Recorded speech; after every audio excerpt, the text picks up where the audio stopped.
Hi and welcome along to the All Guns Blazing podcast. My man DT's in the building. Behave. You've been behaving yourself. Nope. What you done? Don't want to talk about it. Yeah, you know what? Don't talk about it, man. That's probably best. Yep. But yeah, good to see you in the building. And you know what? We're on a run, man. We're on a run. Yeah, Arsenal are on a winning run. How good is this at the moment? 4 wins in a row, man. I'm all right. I'm happy about it. There's been problems in those 4 wins, but they're 4 wins. Yeah. If you were to turn around to any Arsenal fan after, the Chelsea game outside Stamford Bridge and whatnot and said, listen, don't worry, it's been a tough start, but you're going to win your next 4 games. We'd have turned around and went, yeah, don't care what the scoreline is. We won the games. We'd have all took that. And last week, Newcastle away. Yep. We know last year when we went up there, that kind of epitomised Arsenal, last season away from home. Yeah. Where we went 1-0 up, looked decent for a little bit, and then they scored, our heads dropped, and we were dreadful after that. Yeah. And ended up losing the game. Whereas this time round, we were very lacklustre at the start. We weren't really getting it together. But then in the second half, we turned up, completely changed.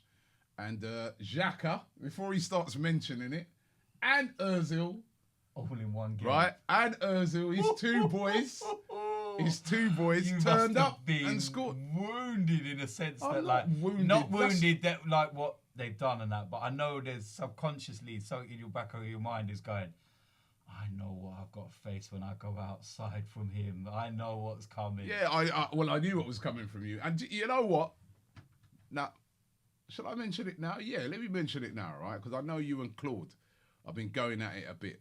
Because I haven't been going at it. You had to go at him for what he said, right? Now, basically, for everyone who doesn't know what he said, basically, Claude said after the game that, breaking it down in a nutshell, he said that great from Xhaka, great from Ozil, they played well, great goals. However, DT's like having a go at people saying that, look, this is why, you shouldn't be having a go at these guys. He's saying that's only one game. Right. I have to say, hold on 1 second, just before you jump in there, I'm going to let you say your piece. I have to say, I agree with Claude. It was fantastic to see Xhaka banging that goal, helped to create that second goal, and really have a commanding performance. I was so happy for Granit Xhaka. It's a guy that, remember last year, nearly to this day, innit? Remember we met him at those awards, and he was such a nice guy. And, I remember him talking about then, there was a game that we just lost. I can't remember which game it was. And I remember he was saying to us, right, he goes, why didn't we just see it out? He was like, he spoke Watford. He was chatting almost like a fan. Watford, that's it. And he's going, he goes, we were going for the win and we should have just seen sometimes you should just take a point and see it out. So I was so pleased for him, and I was so pleased for Ozil, right? However, like Claude says, consistently, right, we want to see that on a regular basis before we start saying, they're the guys. Right, first and foremost, right, this is the issue. First and foremost, never mention the guy's name once. I don't need to mention his name. I have no reason to mention his name. For the second time this season, this guy has specifically called out my name. He didn't say it in a horrible way. No, he mentioned my name. Stop talking about me first and foremost. Please, please, please, just stop talking about me, okay? Who are you? Because just stop talking. You can't talk about you. No, because at the end of the day, the issue is, right, if you was talking about what I said, that's fine. No. He turned around and said that I actually called him out, right? I never called him out. No, you called out some of the people that have been having a go. He didn't say you called him. And he used my name, yeah? And what I'm trying to say is this, yeah? My point on Saturday was very simple. The people that criticise Xhaka can have 89 great minutes. Does one thing wrong in a game. They don't even cost the game. Right? We win the game or whatever. They won't focus on the 89 minutes of what he did right. They'll go, yeah, he made that bad pass. Like the previous game. That's it. Like the previous game against Cardiff. We were winning. But for 89 minutes. Hold on. Wait. This is my chance to speak here. I very clearly in that game said to you, awful pass. Completely stupid led to a decision. Goal. Stupid. We're winning 1-0. I said very clearly, stupid. Couldn't justify it whatsoever. But let's look at the 90 minutes as a whole. Okay? But the rest of the game, Xhaka played well in that game. And his level went even higher in that second half when Torreira was on the pitch. Just like it did with Newcastle. So I focus on the whole game. If Xhaka made a mistake at a crucial period which lost us the game, then you can understand why you focus on that, because that's just cost us.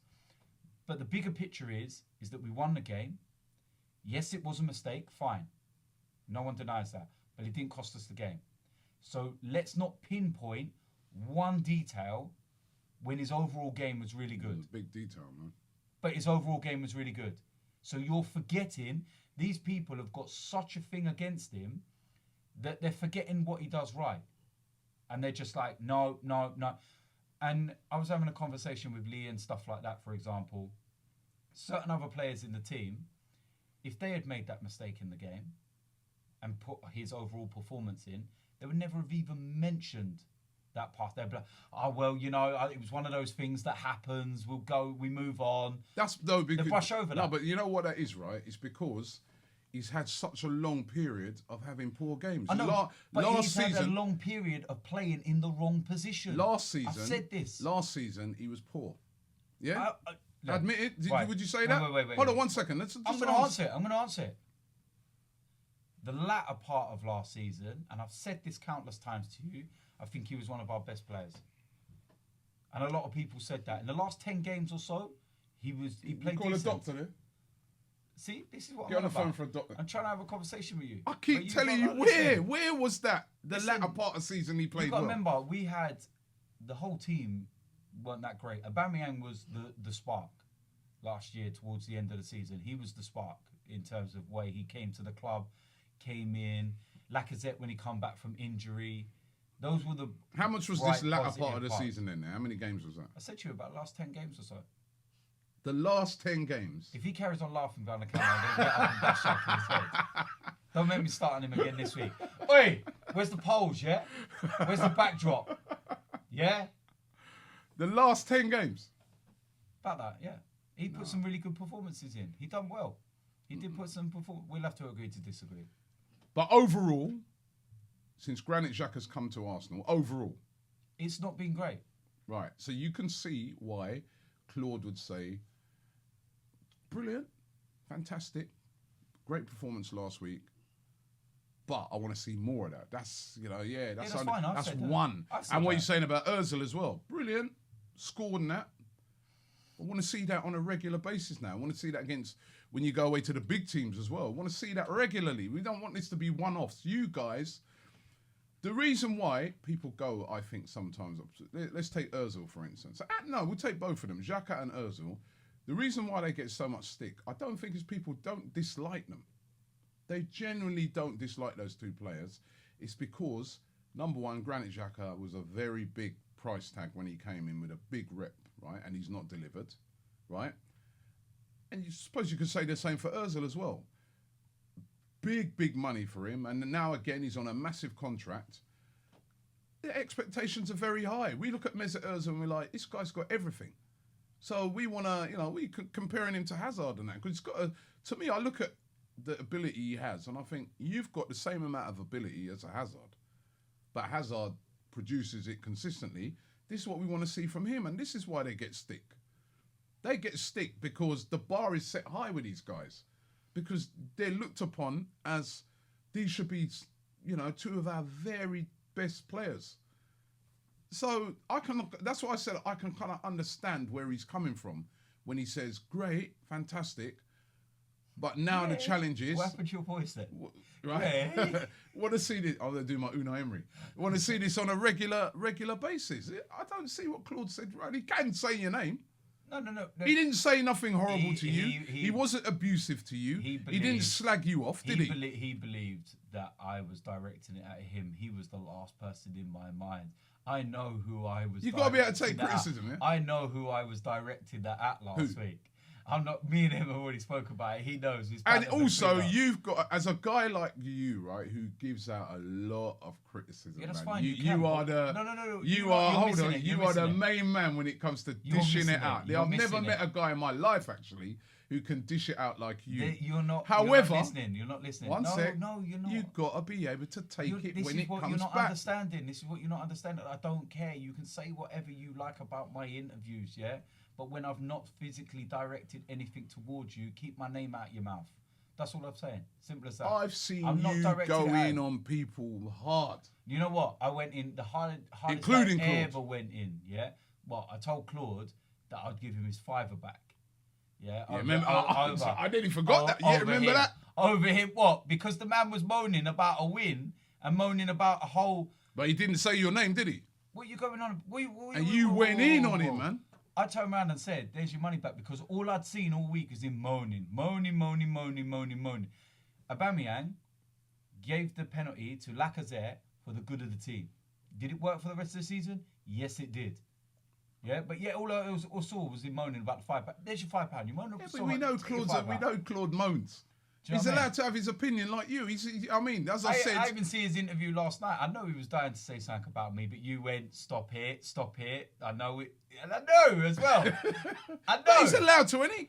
You can have an opinion, but what I'm saying is, over this specific thing, I never mentioned his name. It wasn't even directed at him. He was not even in the you said people process. like. No, I never said people like. You did. I said I want to see what the people that criticise Xhaka all the time, not him. This is the thing. I don't watch Claude's interviews. So I don't know what he says. The only time I see Claude's interviews... So how do you know what you said then? Is when they get put into memes and stuff, and they get put into the little... You know, you do the little soundbite bits. Yeah. Where it shows the certain segments of a video. And it gets retweeted. I see it on my timeline and stuff. That's the only time I ever see so. You got to be able to take it. Or when the other day someone said to me, "Oh, you see what Claude's saying about you in his show." I didn't watch his show, but it was people that were at me and telling me that he was speaking about me. I remember you even coming out of a game a couple of weeks ago, and I remember it clearly. You go, right, I'm going to be keeping a close eye tonight on what everyone said now about. What game was that? What game was it again? We used it I think it was I think Ozil played well, but you come out and you go, you see today, I'm watching everyone, like as if to say. Was Newcastle. No, it wasn't Newcastle. It was another game. It's like you were saying, right? I've got my eyes on everyone tonight. Because who's been criticising certain players. That would have been last. I think that was last season. It wasn't this season. Was it? No, it wasn't this season. The only one that I've come out and said that was Newcastle, because I was like, everyone's quick to criticise Xhaka and Ozil when they play poorly. Well, I just want to see whether they're quick to mention their name when they play good. And I know it's one game. True. Everyone's quick to criticise Iwobi as well. Superb. Played well last night, including you. Listen, a lot of times Iwobi. Listen, this is the thing. I'm big enough to turn around and say when he plays well. I'm big enough to say it. I've sat and had conversations with Kelechi about it, and it's not anything against Alex. Rubbish. Send him out on loan. No good. Well, because get him out of the club. He's useless. I'll drive him there. Robbie, when you look at his performances last year, I was justified in saying what I said, because his performances. Just like Xhaka. His performance. Just like Xhaka. No. Completely and utterly different, because Xhaka is involved in a hell of a lot that goes on. Just watch the game. Watch the game and what Xhaka does. Iwobi was coming into the team and not doing anything. Then you add to that the party thing. You add to that what he did in front of the fans against Spurs straight after losing. It was a culmination of things. Yeah, I remember that. You said he should be chucked out of the club for that, he's saying. Because we just lost to Spurs. You need to understand the rivalry between Arsenal and Spurs. And all the man was doing was saying to somebody, I'll see you later. No, he wasn't. He was saying, ring me and that. You're standing in front of the... We've just lost to Spurs. We know that we're going to get absolutely terrorised by their fans. It's the big rivalry. It's the one game of the season. The fans come over to appreciate... The players come over to appreciate the fans that are there. We're already gutted. We're disappointed. We just literally missed a last kick of the game chance as well with Lacazette, right? And the last thing we want to do is see a player standing in front of us, and instead of applauding us and, thanking us, looking up at his mates going, yeah, ring me, bruv. Yeah. Don't want to see that. It's all right when Mesut Ozil goes straight down the tunnel, though, isn't it? Don't say nothing to him. That. I've criticised You that. didn't say throw him out of the club. You didn't say say we should get him out. No, though, I've turned around and said that he needs to be told a few harsh truths. Big difference, isn't it? There Throw one man out of the club, get him out, there don't needs play to be again. some harsh truths, is what I've turned around and said. And then I looked at Iwobi's performances, and I could count on one hand the decent performance, if that. It was literally every time he was playing. No, it wasn't. Same as Xhaka No, it last wasn't, season. because Xhaka was putting in good performances as well. You say the last 10 games, I don't know. Well, that's your opinion. At the end of the day, Iwobi was consistently poor last year, and I said that. And I said, because of his young age and everything, maybe he was brought through too quick. Maybe it was too much too soon. Maybe the lifestyle outside of football. I know he had a breakup with his missus that was very well publicised, and that seemed to affect him because of the things she was doing and saying about him. That's not him, by the way. It's what she was doing in the public eye about him, which is completely disgraceful and degrading him and all this kind of stuff. So maybe that had an effect on him in his personal life. And I just felt that maybe, with the fact he's a young kid as well, a loan deal would maybe be something that's beneficial for him, so he can get himself back. But then the only thing is you didn't say it in that way. Because when you come out of a ground, right, and it weren't just out of a ground, it was right here on this show. Listen, tempers are high. Emotions are high, and at the end of the day, you come out of the ground, you're on this show. I want what's best for Arsenal, and I don't believe that he was the best for Arsenal. But the moment that Arsene Wenger was sacked, let's get that right, left, whatever it was, the moment I knew he was gone, I straight away turned around and said a list of players and stuff, and I said maybe Iwobi still needs to go on loan. Just let me see it and what goes on. And then when I see Emery come in and everything, I said, you know what? There's some players at this club who probably deserve a chance under Emery. Just the season where he gets to watch them and everything. And if they're still underperforming, then we're going to have to look at other options, which is loan or out the door. I included Bellerin in that. I said, I want to see Hector Bellerin under Unai Emery for a season. I want to see Alex Iwobi under a new manager this season. And when Iwobi plays well, I'll say he's playing well. I said how good he was against Chelsea. Week later against West Ham, wasn't that great. I said he wasn't that great and he was not as effective. And it showed because Emery was the one that shifted him off straight away because he was at half time. He played well in the Europa League game. Set up for Aubameyang. He's looking like we've always known he's got talent, that guy, and it's going to be. Funny enough, I remember the other day when I interviewed Carnu, and he said he was saying that with Iwobi, it's just about belief. He needs to believe that he is as good as he is, and he can become a top player. You know what the turning point for me last year was with Alex Iwobi, right? In terms of that, I cut the guy a break, and it actually hit me a little bit. And this ain't like me in a sense that I've got no kind of. I don't really care how you feel if you're not performing because you get paid massive wages and stuff like that. But there was a game last season towards the end where Iwobi was playing and he was getting dog's abuse all game.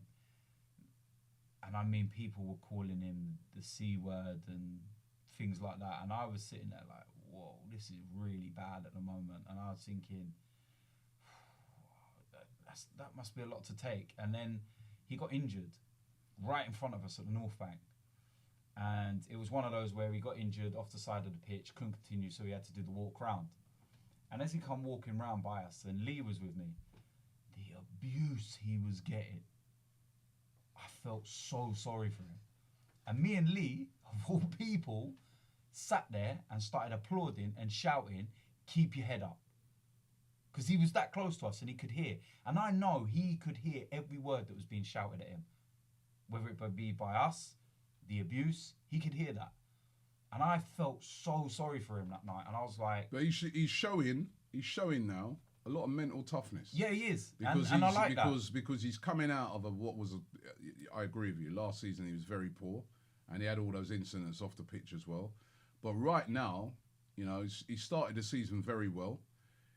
And he's showing a lot of mental toughness. And, I know the other, that Vorskla... I know you're not exactly up against the, but I like the way in which he's like trying to take on players and stuff like that. I hate it sometimes in football in general, it's not just like against Iwobi. I notice in English football, there's players that take people on, and I'm a person. I'm a lover of players of like that. It's exciting. Who get the ball and try and take a player on. Try go 1-on-1, go past them. Now you know what? Sometimes it don't work. It don't work out. You lose the ball, right? Even last night, Iwobi's touch a couple of times, let him down. And you'll have people just going in. I'm like, listen, that's the nature of that guy's style, right? Yeah. So you've got players like across the divisions, like say Zaha, you got Sterling, these sort of guys who will run at players, take them on. Sane, I love players like that. But sometimes, like when the tackle goes in and they lose the ball, you can't just like start. That's their style of playing. It's a very effective player to have on the pitch as well, because if you look at Arsenal at the moment, we don't have enough ball carriers.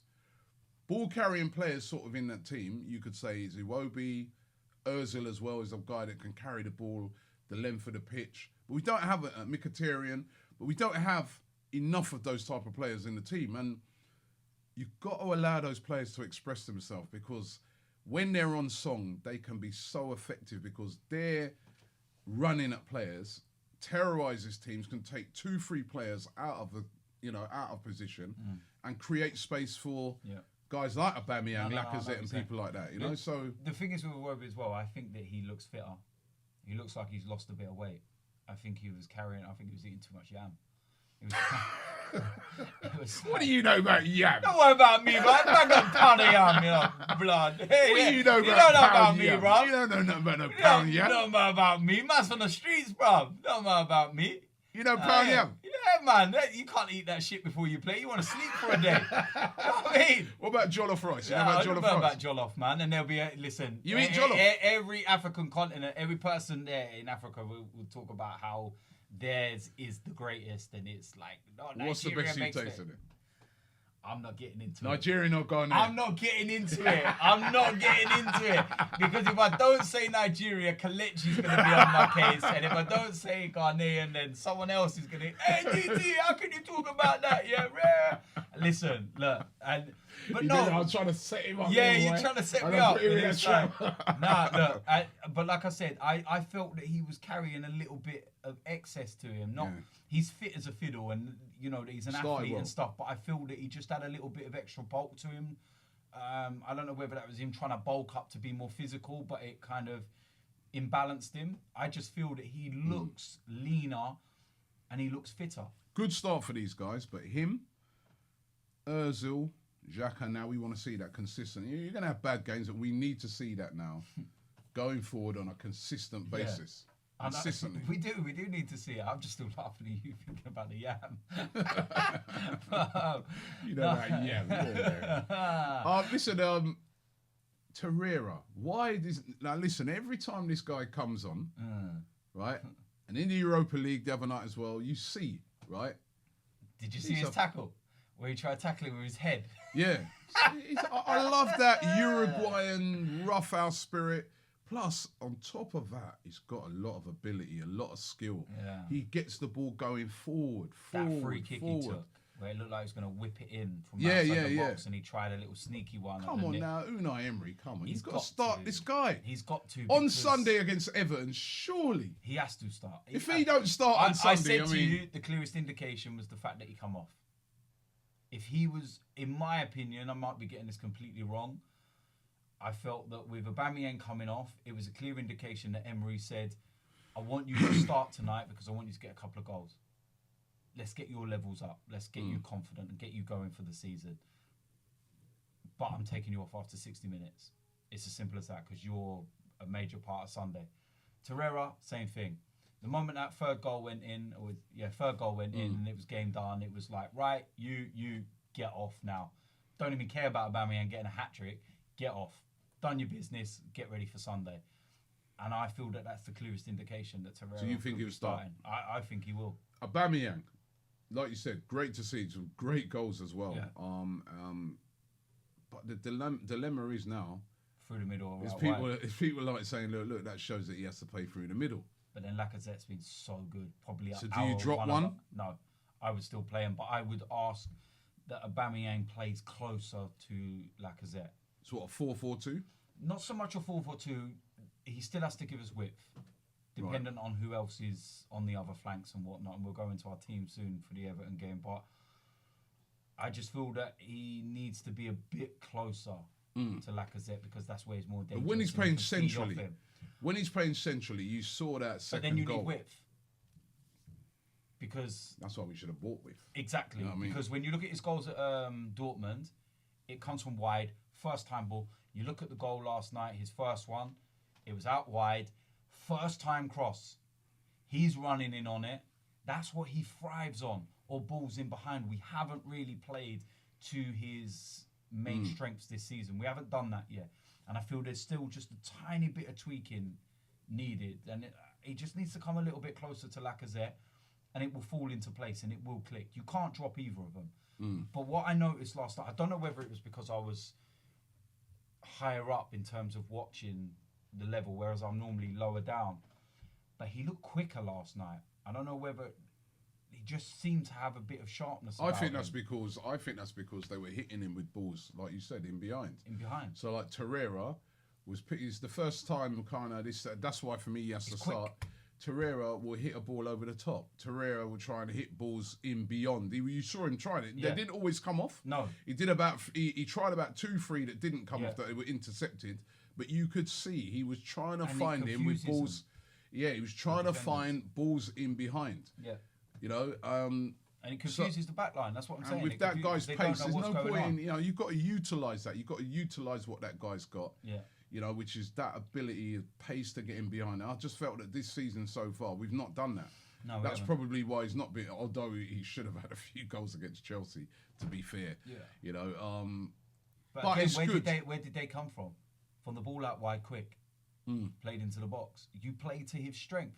You've got one of the most prolific goal scorers in Europe. Simple facts.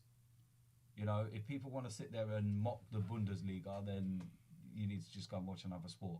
Well, you know, all this mocking of leagues and that, you know. I know. You mock PSG and talk about a farmers league, and a day later, Lyon go and beat Man City. Exactly.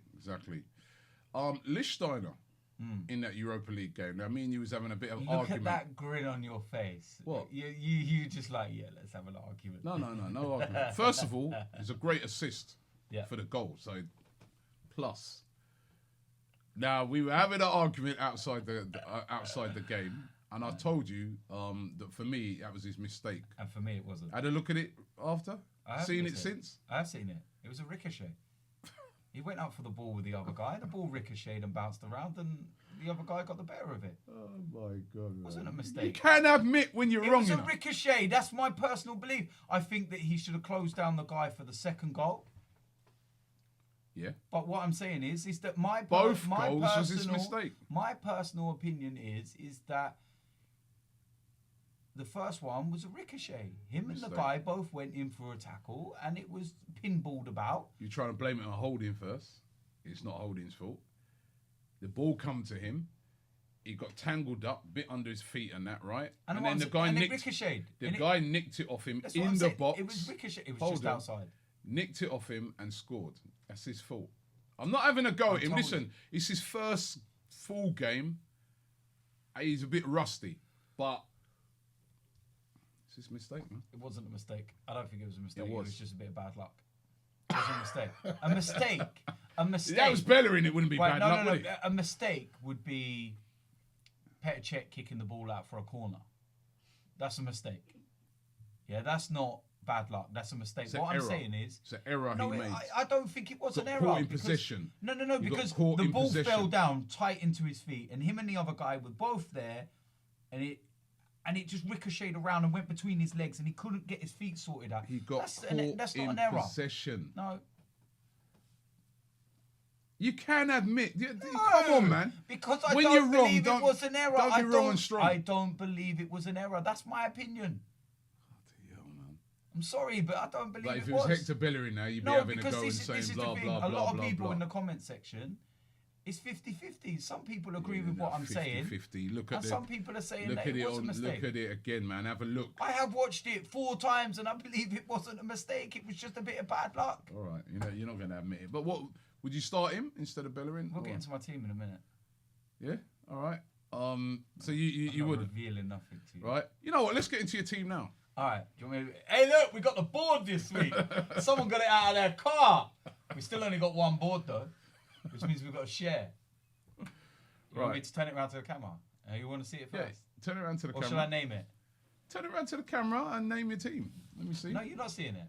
I don't want to see it. All the secret business. Like, I want to see whether you... Or should we name your team? No, you give me your team and then okay. I'll then go... Me. Right, my Turn team... it around to the camera so they can see. My team is Leno in goal. Right? We'll get into it as to why. Hector at right back. No, get into it now. Leno, I just feel that his distribution, the way he composes that area, I feel it's time to play him. We spent over £25 million on the guy. Mm-hmm. I think he deserves to get his run now. Hector at right back. Right. Hector and not Lichtsteiner. I feel that Hector has... And he saw the little errors last night. Oh my dear God, you knew it. No, I said to you in our interview, right, that I felt Hector's done decent the last couple of weeks. If Hector's performances the last couple of weeks were like his first couple of performances, he'd be out the side. But I feel that he's done all right the last couple of performances. He's defensively looked a little bit better, like he's learning. Okay. So it'd be a bit harsh to take him out the side, so I'd keep him in there. Socrates, probably one of our players of the season so far. Played well. I like Socrates. He's just an absolute animal. There was a video I see of him in the corner and he's just trying to pull man's shorts down and all sorts. He's just a nasty bastard. Do you remember when you said he moves like a tanker? Because I thought he did. He's so slow. I thought he was. Listen, hold on a minute. We can go back to podcasts where you're talking about Socrates and you were going, No. I feel underworked. No, because what I was saying at the time is I would have liked to have seen us go out there and get like a Koulibaly, but I said, listen, he's a good player, but I would have liked to have seen us get like a Koulibaly. I've also said in interviews this season, Socrates is quicker than I thought. Yeah, he's quick. A player looks different in person. He's looking very strong and commanding. I like what I see of him. So far, so good with him. Yeah, Mustafi got no other choice. I thought he had a poor game last time. Very poor. So I felt Socrates was covering him. There was the one where he got shot by a sniper. Taken down. It was just like, Monreal, solid game and does what he does week in, week out. And we ain't got no other left backs, have we? Torreira, don't even need to talk about that. Xhaka, simple. Iwobi on the right hand side, because I think he will give us width. And I think that he does more than Aaron Ramsey. I think Aaron Ramsey's been relatively poor. Works hard, but has not done a lot. And I feel that we need to get this contract thing sorted out. Sign, or we're going to have to not play. It should have been sorted out before we even started this season. Ozil, Obar, Lacazette. I have to say, my team that I was going to do, right? By the way, you got neat handwriting, man. It's all right, I didn't even know you went to school. No, I mean... What's that? It won't rub out. He brought a permanent marker with us. You've now ruined the board. You need two.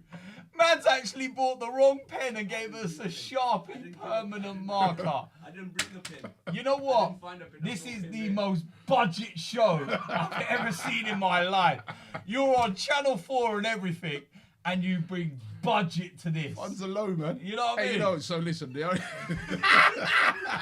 I can't believe it's like man's acting. No. Right, I'm taking out Leno and I'm putting Cech in, right? Because a bit like what you said with Hector, Cech's not really. He's not really done anything wrong as far as making saves, dealing with corners, dealing with crosses. He's dealt with all that brilliantly. I know he's passing out. From what I saw of Leno, he definitely looks like when it comes to passing the ball out of the back, he's better. His positioning, you was pointing out to me in that Europa League game that his positioning, where you see him standing, he'll be like almost like a sweeper keeper. A lot of times stood outside the box, that very commanding with his feet. However, I still not seen, probably because of the level of the opposition he has to face. I still have not seen, it's not anything against him, but because he had no chance with any of the goals, and I've still not seen how he's going to deal with corners, how he's going to deal with, you know. So for at the moment, I would still leave Cech in. We can get another chance to see what Leno's going to be like against Brentford. I presume he'll play in that. We can see, and they'll come with a more aggressive. You know, I think they'll be better than Vorskla. So I'd leave Cech in, but apart from now, I agree with your team. Torreira and Xhaka definitely. Those two, I think, will play an important role in protecting this space here. So if the balls, particularly the balls are lost here, Xhaka, get over. Torreira, get over. If the ball is lost here, get over. As far as I'm concerned, Mesut Ozil, if we're going to play him out on the right, leave him out of the team. Yeah. Because when he plays out on the right, he never gets back. Or even if he does get back, it's just a token tackle, which I'm not even having a go at him. That's just not in his game. It's a bit like you're playing Ronaldo and all these people out wide or whatever. You know they're not. I was watching the PSG game the other day. Neymar, he just never ever got back. Some of these players, that's just not in their game. Ozil, you play him as the number 10, right? Let him create for these guys here. It won't be like you said. You said from the game the other night, running at players. You know, really impressive him. I'd start him. Aubameyang, Lacazette got to start. I'd almost like have like a diamond in that midfield sort of thing. You know what I mean? And yeah, I agree with that team. As I said, I'd go check. If Leno started, if Leno started, I wouldn't even be disappointed either. But I think it'd be. I don't. Again, a bit like what you're saying with thing. I don't think Czech's done anything wrong to leave him out yet. So, well, listen, happy days, man. At least. At least we're on a bit of a streak, and long may it continue. You know what I mean? I'm glad that he's found the right pen now. No, that ain't even the right. That ain't even the right pen, because if you remember, I can tell you about that other pen. I couldn't find the pen in the car because it's got the little sponge on the top of it. Yeah. Because when I first used it, what are you doing the pen, man? I didn't do nothing with the pen. You must have. It was in your car. Yeah, man, the ball was You've eaten it. You've done something to it. I seen the board. I was like, yeah, I'll put the board. Listen, when you see the board, yow, next time you buy 2, because we need 2 now. But listen, I've got to ask you about this. Yeah. I asked you about it the other night. Gazidis. Gazidis now going to AC Milan. When it first was put out there, like the first time I heard it, which was like in the summer, I was like, what? The guy's, after all these years now, he's finally in charge. Yeah. He's made all these changes, you know, behind the scenes, got rid of like most of the coaching staff, new recruitment team, got rid of medical team. He got rid of loads and loads of new people. Training facilities. Moved his office Coney. to London Coney from the Emirates. Now he's going to AC Milan, and there's a lot of talk that it's for the money. You know, basically, you know, remember when we did an interview with John Smith, the super agent? He was saying that apparently he's going to have a share option, that if the hedge fund owners who've taken over at AC Milan were to sell it on, he'd get a big payoff. I mean, it's like a golden parachute. Yeah, but it's a strange one. He's been here so long. Yeah. See, this is why, without disrespecting you, I don't trust bald people. Sorry, I don't. Mike Dean, he is the reason why I don't trust bald people. So, no disrespect to you or any other bald people out there that may be very nice, but I have a thing against bald people because of Mike Dean. And look, let's look at it in the cold light of day. Let's look at what he's done over his 10-year tenure. The players that have left, the players we've lost, the contracts, how they've been run down, the poor performances, it all coincides with him being at this club. And you look at it, people have said, you wanted him out 6 months ago, why are you moaning? No, I'm not moaning about him leaving. He can go. That's fine.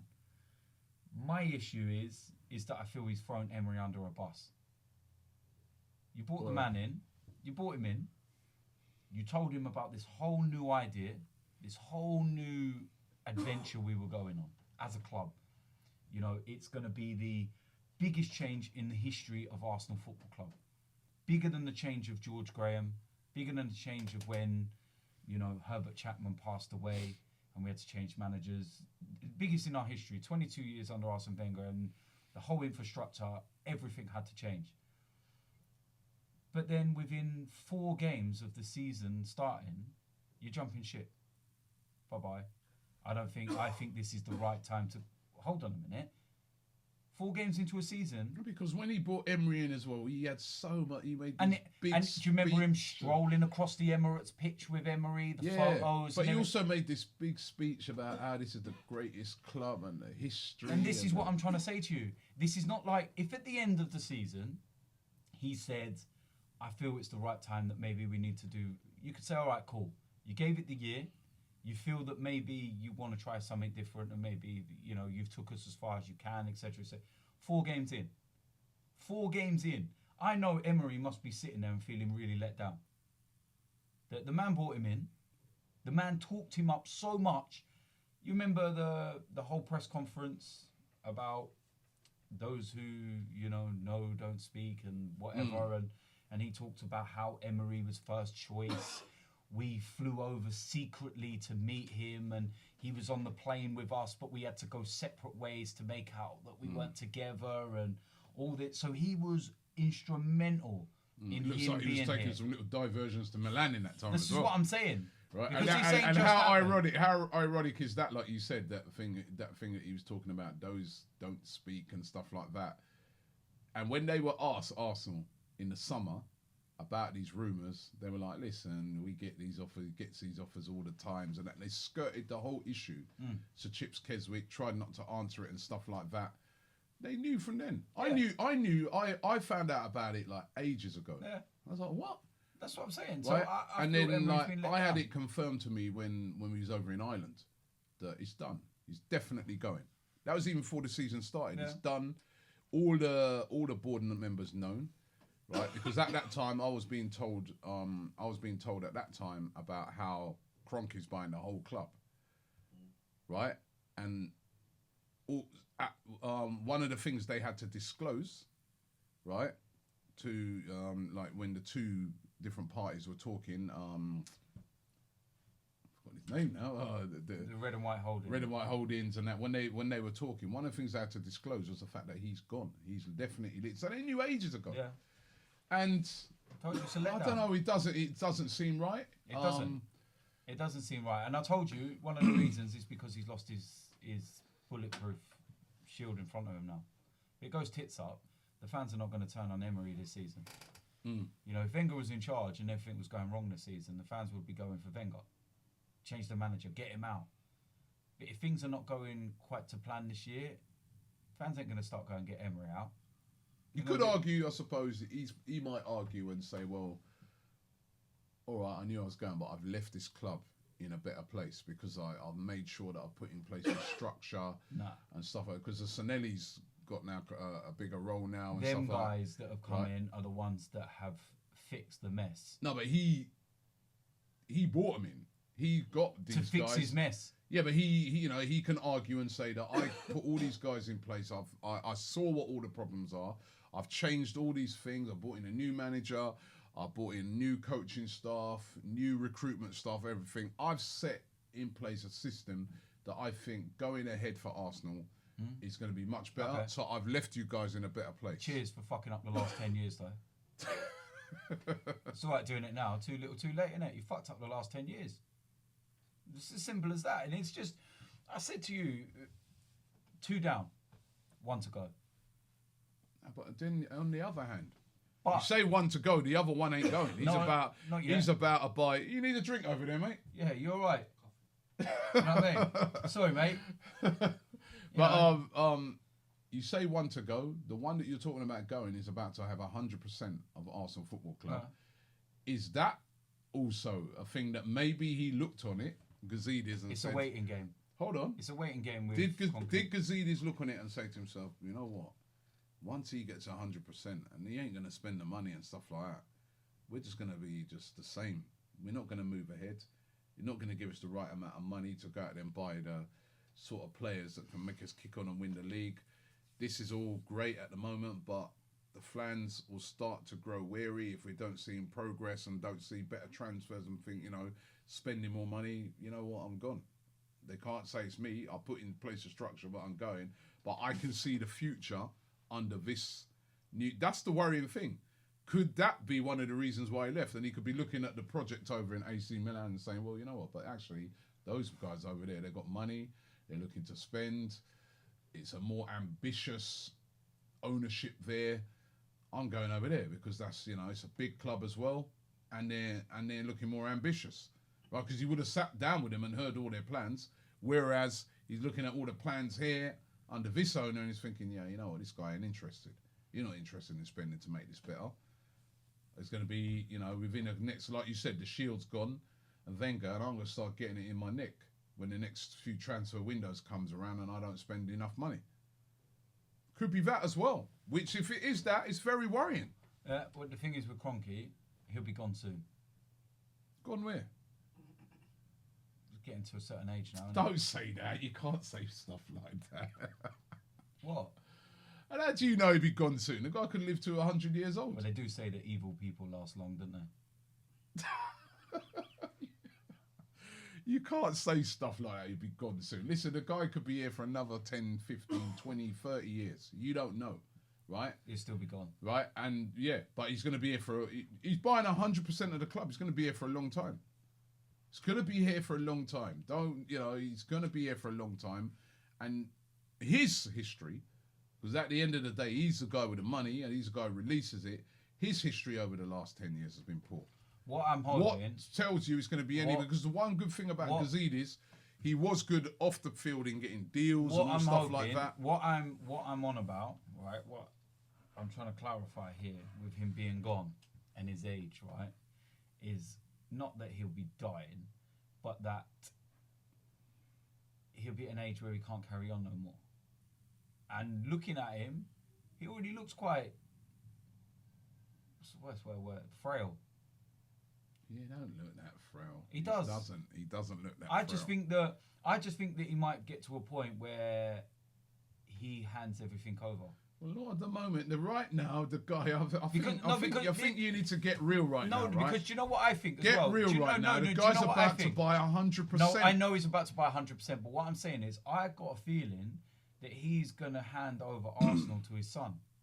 And he's going to concentrate on his American side of things. Maybe he does, maybe he don't. But right now, to me, it's not the sign of a frail guy that's been battling, right, against, red and white holdings and battling against Usmanov for all these years, and he's seen them off.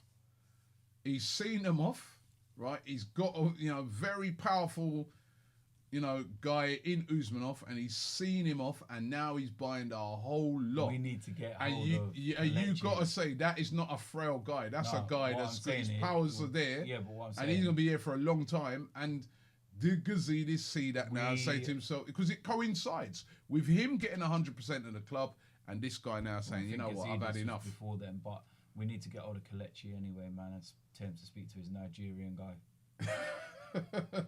He's the only other guy that can help us. Well, that ain't work because he speak to him about winning the league, and we're looking at now we're not even in the top four, so don't rely on Kelechi. No, that guy, whatever it's Dangote or something, but he's talked the talk.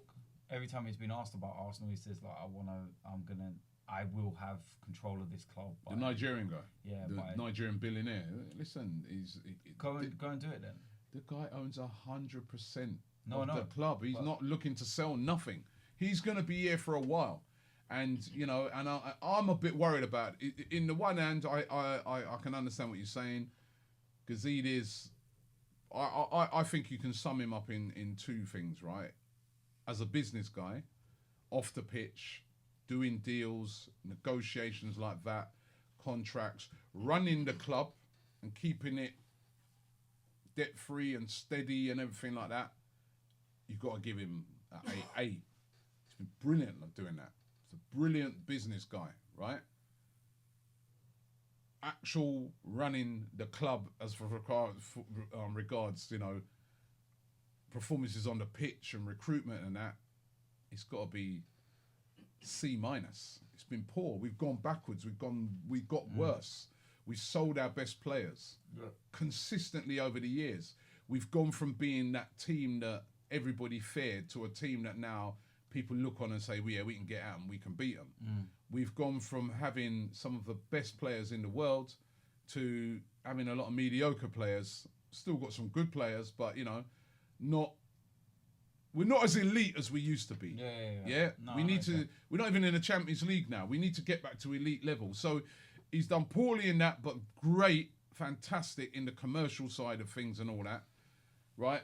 And I'm just hoping that these new guys that come in, that they're going to be sort of a bit more innovative, that they understand the footballing side of things, and the signs are good with some of the players that they brought in. Torreira, Socrates looks decent, Leno as well. In some of these signings that they're looking to make, that they've made, and signings that they may make in the future, maybe it might be a difference. One of the most frustrating things under Gazidis and Wenger was the transfers. And the transfers, some of the transfers they made were poor. So, hopefully, but we're relying on guys working miracles. Because the guy upstairs, is he going to give them the right amount of funds? That's what I was moaning about at the start of the season. That's why I was moaning about the Socrates thing, not because of Socrates himself as a player.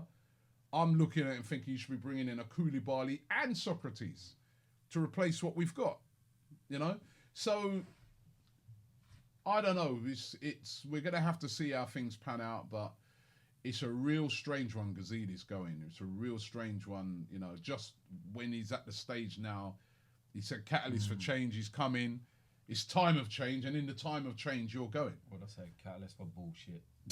That's what I say about Ivan. At the end of the day, I just want to enjoy the football this year. I just want to enjoy it. I don't want to talk about them. Well, they're gone. They're gone. It's just Kroenke, like you said. It's just him. One left, innit? Yeah. So predictions for the weekend. Let's enjoy this game. Hopefully, Theo Walcott coming back. By the way. Yeah, interesting interview with his man bun. Well. Did you see his interview with Alex Scott? It's going to be coming out. I didn't see it. No. He talked about how he fell out of love with football at Arsenal in the last year and a half. I understand where he's coming from, because he was saying that he was in and out the side so much, he could put a good performance in, then he was on the bench. Then he would start in not pointless games, but, you know, like the Europa games and Carabao Cup. And then when it comes to the big games, on the bench. And then he said that he never really had a chance to enjoy coming to the Emirates last time, because it was so quick after him leaving. He still felt he was half at Arsenal anyway. But he says that he's in a good place now, and his family's moved to Merseyside, so he feels really settled. He's loved football again, and he's looking forward to coming to the game. He started off the season very well. Yeah, fair play to him. But they did lose last week to West Ham, which was a bit of a shock defeat at home, and they do look very dodgy at the back. And we've got to get at them at the back. We've got to get at them, and we ourselves as well have to be more solid in defence, because they do have good players that can. Theo will be pumped up. You know, they haven't had enough goals in the team, but they do have quality players. What's your score prediction? I think that the team's going to be confident after, you know, we won't keep a clean sheet, as we know. We can't keep clean sheets. Think we will. You think we're going to keep a clean sheet? Why? Because I just think this will be the one. 4-0. 4-0? No. Everton, we scored more goals in the past Everton than any other Premier League team. We always back. How many did we score over 2 games last year? Was it 10? Or something? Yeah, but I just feel that Everton are one of those sides where. And that now. But I just West Ham scored 3 past them last week. 3-1. I'm going to go for the same scoreline as all the West Ham game. 3-1. It's at home. Confidence boosting win in Europa League with a lot of goals. Played well in the second half. Players like Xhaka are going to be confident. Aubameyang's going to be confident now. He got his goal. Lacazette's can't. You could see when he was on that bench, he's chomping at the bit. And there was a funny video of him at one point where he was just cotched on the bench, where he just looked so bored. Yeah. It's just like... Yeah, and I think I like what I'm seeing from Unai Emery's kind of bringing the intensity back to the team. I mean, how good was it to see Ozil on the bench in a Europa League team? No, you're not on holiday over in Turkey, you know, taking pictures with your missus and stuff like that. You've got a job to do, right? Even though it's Vorskla.